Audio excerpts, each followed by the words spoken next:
Yo aku iki TTM. Aku pinginnya dadi ATM. Jadi pengen untuk duit terus disimpan di aku dadi ATM. ATM. Mangga silahkan serahkan dolarmu. Ya mangane kuwi kok iso. Mangga silahkan serahkan dolarmu. Aku baru tahu Miss Yuni seminggu tiap hari, setiap saat nonton di YouTube Miss. Domangi di YouTube karo di TikTok ayo di TikTok aku iki. Asline iki elek tuwek. Kirut-kirut saiki ndek kene di TikTok ya ayu. Ya ben kowe sing di YouTube. Saya itu tidak secantik di TikTok. Di YouTube elek aku rek. Nguras laut ya lo, job nguras laut ya lo. Domongnya arek aku lo.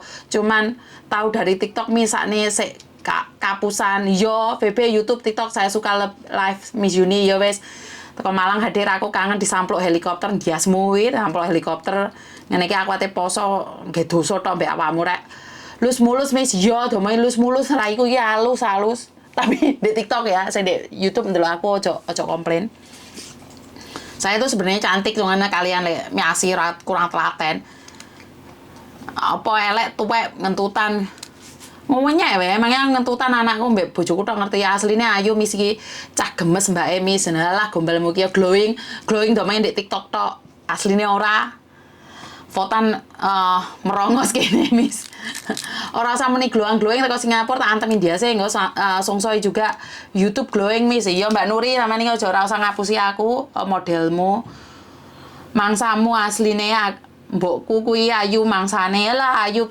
Miss pirang karo sindikat karena sindikat telepon aku saiki wisan Mbak karena mereka mungkin sudah dengar suara saya dari viralnya suara saya itu membuat saya tidak bisa berlanglang buana untuk mencari mangsa-mangsa di luar sana cantik saat ini Miss terima kasih jadi sekarang itu sebenarnya kalian lebih baik menyimpan itu ya video saya yang viral kemarin walaupun itu potongan tapi itu sangat bermanfaat sekali ya Kak job cowok Kak job makau Kak TKW ngopo kuwi wedi tak sampluk helikopter sindikate iya mungkin Mbak ya Allah kekel aku Miss kekel apane wong aku ora ndagel tekel sampe kekel salam kenal Miss dari Pontianak lu lah kok enek fan teko Pontianak bareng iki kon rene tenanan apa ya hadir Singapura aku di TikTok ngelek terus pindah ke YouTube aja lah diomongi ya di YouTube iki aman dari godaan setan ya tergeruk Miss aku padamu gombal mugi ya. Miss selot suwi kok selot imut. Gombal iki. Alhamdulillah nyales koyo kesiran banyu es. Yalah gombal Mbak Nuri. Job ngeriting nih kabel Mbak Yuni. Oh, jobmu macam-macam toh, Mbak. Miss kasus baru pesawat Scott yang dari Hong Kong bagasinya hilang terus dijanjeni mau dikirim tapi harus COD ya. Ayo, buktinya mana? Ojo me omong tok. Kita semua harus bukti ya, ada bukti kalian kirim bukti karena sekali lagi seperti Pak Surya percayakan kita punya apa? Punya pengacara yang bisa ngasis kita, bahasanya dukur men. Apa bahasa Indonesianya? Asis. Dan tuh bahasa Indonesia apa? Mendampingi. Ala jangkrik muni mendampingi ya so. Kita ada pengacara yang mendampingin kita. Jadi kalau kita ada masalah, kita ada yang memberitahukan kita seperti apa dan bagaimana. Saya anak telepon masuk, rasa cemburu ya. Halo. Halo, Assalamualaikum. Waalaikumsalam warahmatullahi wabarakatuh. Piye, Mbak? Alhamdulillah, kita kok langsung diangkat. Pripun kabare? Alhamdulillah kabarnya sehat Mbak Yuni.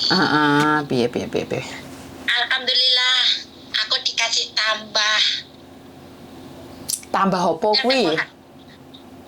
Yang tempoh hari curhat suruh jaga anak temennya itu, ingat nggak? Oh, terus dikasih tambahan pira sampean, Mbak? Dikasih tambah 2.000. Duh, gila. Lek wong ikhlas kan ngono kuwi to, kan wis tak omongi to, keikhlasan.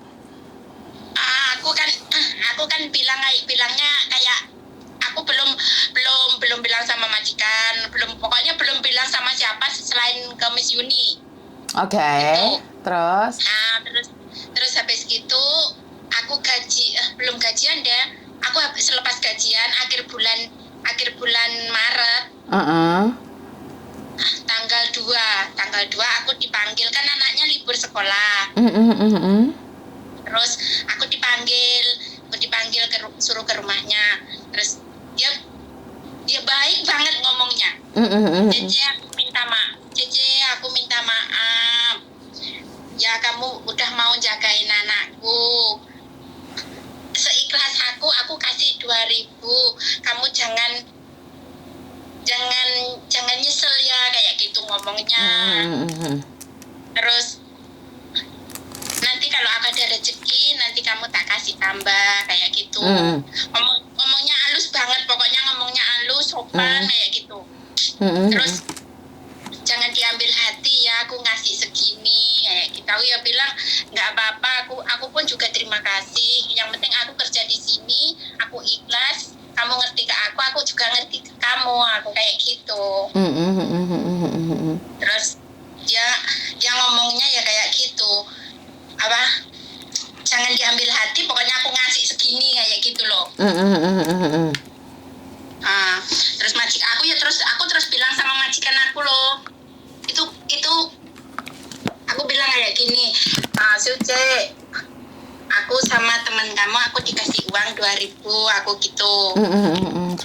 Terus majikan aku, ya bersyukurlah kamu udah dikasih segitu. Kamu kerja yang rajin. Kalau ada apa-apa kamu bilang aja, kayak gitu. Ya alhamdulillah aku ya, maksudnya daripada kerja di part-time kayak gitu ya dianggap aja part-time kayak gitu, tapi di sebulan dikasih segitu alhamdulillah lah, itu namanya rezeki, disyukurin aja, yang penting ikhlas. Betul, kan saya selalu mengajarkan bersyukur dulu baru mendapatkan, jangan geruda-geruduk. Jadi apapun ya itu syukuri dulu, ditambahin. Ya, nah alhamdulillah aku menuruti saran Miss Yuni, jadinya aku dikasih tahu temen gue kayak gini, aku nggak begitu cepat ambil keputusan kayak gitu, enggak, aku mikir dulu. Terus sekarang ini Miss Yuni aku cerita ya, suamiku itu kan jualan online.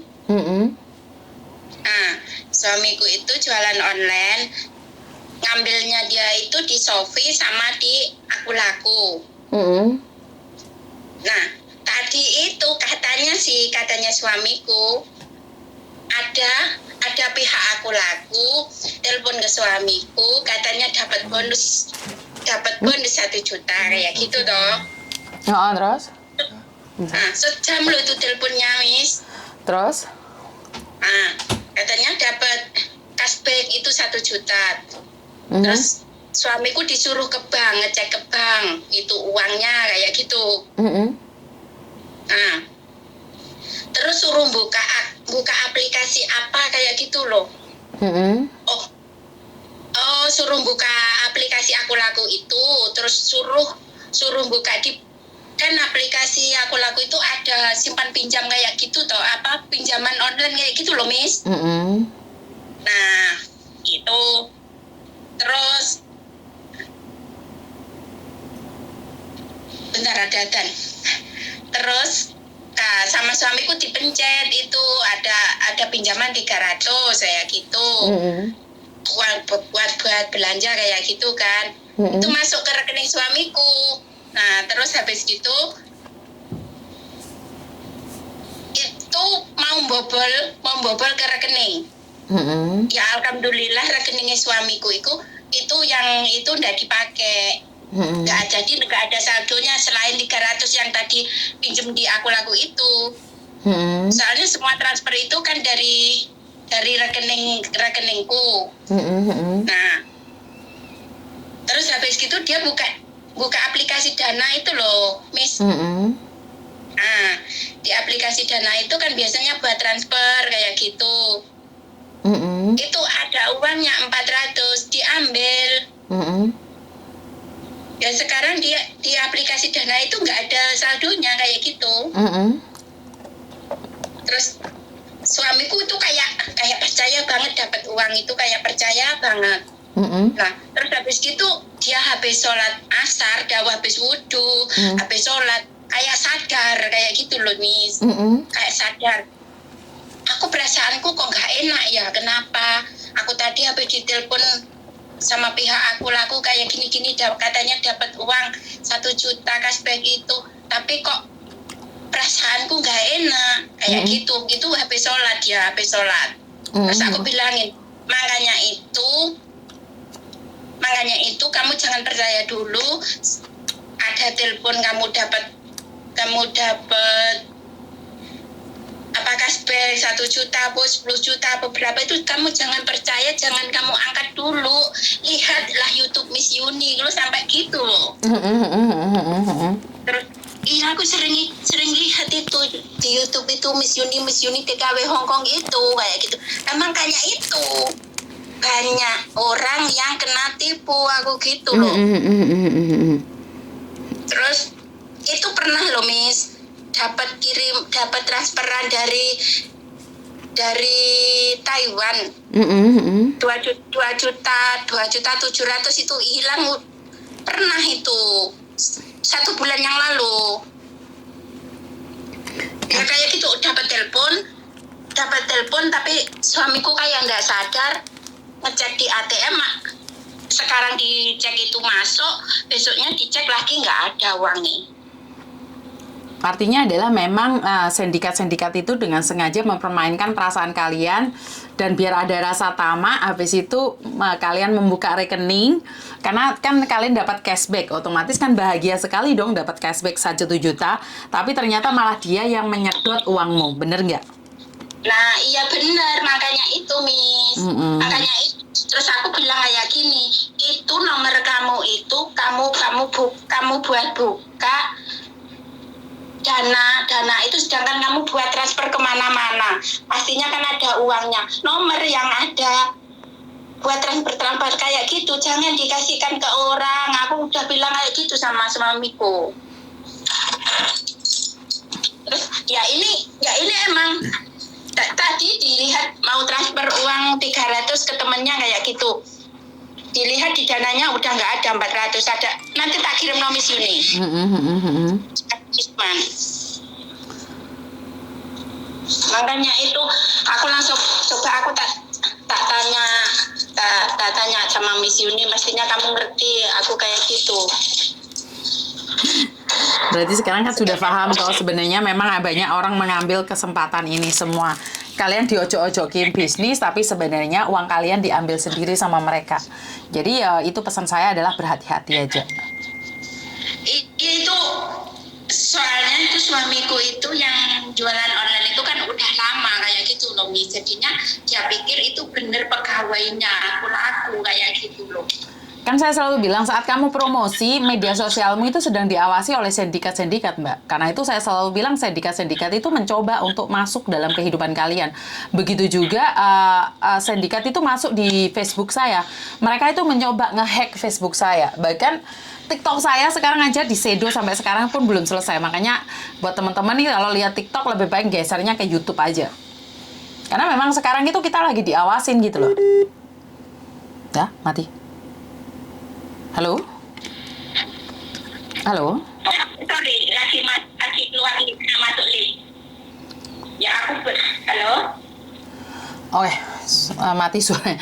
Ya udah nggak apa-apa. Artinya adalah kita selalu berhati-hati, Mbak, karena secara langsung dan tidak langsung sosial mediamu itu memang sekarang lagi diawasi oleh orang-orang tertentu. Jadi kenapa sih saya selalu bilang hati-hati dalam membuat status, hati-hati. Apalagi kamu galau. Bahkan kalian jualan online itu sekarang sedang diawasi oleh para sindikat ya. Jadi buat teman-teman di luar sana yang saat ini lagi buka puasa, yuk buka puasa bareng.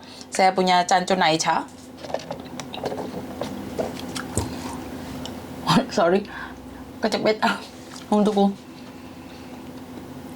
Suami saya sebentar lagi sudah mau pulang. Jadi kalau dia pulang saya langsung turn off live-nya ya. Jadi saya minta maaf. Buat teman-teman di luar sana, saya selalu bilang bahwa kalau zaman dahulu kala itu para maling itu akan mengawasi rumah kita. Dia akan bekerja sama satu sama lain. Tapi sekarang tidak, Mbak. Sosial media kita itu adalah sekarang itu sebagai pengintai bagi mereka. Karena gini loh, di sosial media itu maling itu akan tahu kita sedang pergi atau kita sedang ada di mana. Karena itu kalian lebih berhati-hati lagi memakai sosial media. Kalau kalian mau pergi kemana, kenapa sih saya selalu bilang jangan kasih tahu. Waktu anak saya terbang ke Malaysia beberapa hari yang lalu, tidak ada seorang pun yang tahu. Kenapa? Saat kamu tidak membicarakan itu di sosial media, maka tidak ada yang tahu. Tapi kalau kamu sudah mengungkapkannya di sosial media, maka semua orang akan tahu di mana posisimu. Padahal beberapa hari yang lalu itu anak saya ada di Malaysia. Tapi di sosial media saya dan anak saya posisi ada di Indonesia. Sebenarnya pada saat itu dia sudah ada di Malaysia. Nah, ini artinya adalah keberadaan kita itu bisa dicek di media sosial. Dan tanpa seizin kalian, sosial media itu tidak akan tahu kamu ada di mana. Jadi jangan bilang kalau kamu itu dipaksa, kalau kamu itu seperti apa dan bagaimana. Itu saya tidak percaya. Karena saya sendiri pernah mengalaminya. Tidak ada seorang pun yang bisa memaksa kita ngelepasin baju, Mbak. Tidak ada. Iya, Miss 2020 jadi target penipuan, tapi ujungnya dia yang kutipu. Iya, bahkan Ayu itu pinter. Dia sindikatnya nggak bisa bohongin dia, tapi dia bisa bohongin sindikat. Ini yang bagusnya. Jadi buat teman-teman di luar sana, jangan mudah percaya dengan omongan siapapun. Karena kita sendiri nggak tahu, Mbak. Penipuan-penipuan di luar sana itu lagi mengawasi sosial media kita. Ya saya pribadi sosial medianya nggak banyak sih. Sosial media saya ya cuman memberikan motivasi, memberikan gambaran, sharing itu aja. Tapi kalau di sosial mediamu kamu pamer beli kalung, beli emas, terus kirim barang, ini itu, anakmu kamu pamerkan, itu akan terlihat sekali. Akan diawasi oleh mereka. Karena itu saya tuh selalu cerewet sama kalian. Mbak, ojo ngene, ojo ngono, ojo ngene, ojo ngono. Bukan karena saya iri ya, Mbak ya. Ini banyak orang menduga bahwa saya tuh iri pada kalian. Enggak ada hubungan. Tapi karena kekhawatiran saya yang berlebihan mungkin. Karena saya tidak ingin kalian jadi mangsa. Karena saya dulu itu pernah punya cece, posisi saya keluar negeri, saya kasih tahu dia tanggal berapa, jam berapa pulangnya. Dia nggak ada di rumah. Posisi saya nggak ada di Hong Kong, dia juga nggak ada di Hong Kong. Karena itu saya keluar kemanapun, itu saya nggak pernah pamitan sama siapapun. Anak saya keluar negeri pun saya nggak pernah ngomong sama kalian kapan baliknya, kapan kembalinya. Kenapa? Kita ditunggu. Kita tidak tahu ada yang menunggu atau tidak. Tapi artinya adalah siapa yang akan menjatuhkan kita juga nggak tahu. Karena itu sosial media itu, kenapa sih 2 tahun yang lalu, saya itu tertutup. Aku buka sosial media meneh iku karena Mas Sandro ngogrok-ngogrok, ayo lah Miss, bukalah sosial mediamu, ojo terkunci lah, ojo tertutup lah. Kamu membantu orang lah Miss, jangan seperti ini. Iya, saya pribadi itu sangat tertutup ya Mbak ya. Apalagi bagaimana anak-anak saya, bagaimana keluarga saya, bagaimana perceraian saya. Saya menikah 1 kali, menikah 3 kali tapi dengan laki-laki yang sama, saya itu tertutup sekali. Karena saya malu. Tapi dengan adanya sekarang ini, saya merasa kadang-kadang saya ada sedikit gesekan di hati saya. Wah, sekarang privasi saya sudah menjadi santapan publik. Tapi saya punya tujuan agar orang lain tidak melakukan kesalahan yang sama. Jadi seperti yang saya ceritakan sama kalian bahwa apa tujuan hidup kita dulu. Kalau memang tujuan hidup kita adalah untuk mempersulit diri sendiri, itu beda lagi ya. Kalau tujuan hidup kita untuk pamer, jarine uang saiki flexing, itu beda lagi. Sementara tujuan hidup saya adalah memberitahu kalian bahwa kehidupan saya tuh seperti ini dan kalian jangan sampai seperti saya. Jadi ini adalah memberikan motivasi pada yang lain agar tidak melakukan hal yang sama. Itu tujuan saya ya. Jadi buat teman-teman di luar sana,